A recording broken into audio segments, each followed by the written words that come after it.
G-Free Foodie, and I'm going to show you how to make your own gluten-free flour blend. My first tip is to know your flours. Nut flours or nut meals will perform differently in baked goods and give a different taste profile than starch flours like tapioca or potato starch, and items like coconut flour or teff flour or sorghum might be great for baking, but not as good in other applications. So you can read about flours on our website or from manufacturers of gluten-free flour, but get to know the components. My other great tip is find one or two gluten-free flour blends commercially that you like and read the ingredients, and that'll give you a good idea which flours you should maybe start with. My second tip is to use at least 3 flours when you're making a blend. Because they'll all give different tastes and perform differently, it's best to mix multiple flours together.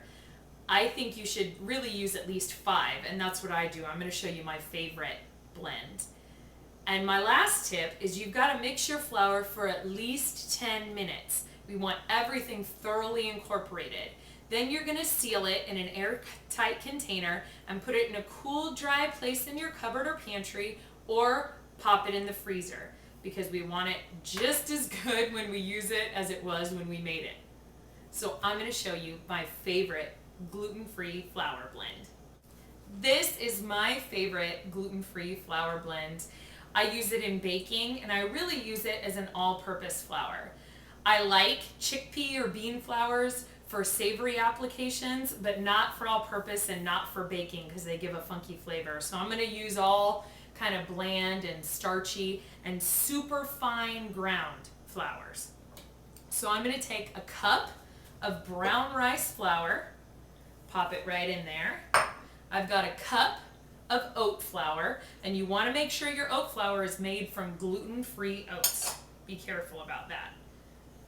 A cup of tapioca flour, which is the same as tapioca starch, and you won't want to make your blend with all starches, so be careful about that. And I love coconut flour. It's high in protein, and even if you don't really like sweetened coconut flour does not impart that kind of flavor, so you may want to give that a try. And then I've got half a cup of sweet rice flour, and I'm going to pour those right in there. And as we discussed, we're going to mix these for at least 10 minutes. Okay, our flour is all blended and it's ready to go into a recipe or into your airtight container. And remember, when you're baking gluten-free, you'll need to add xanthan gum, guar gum, or some other kind of binding agent to your recipes.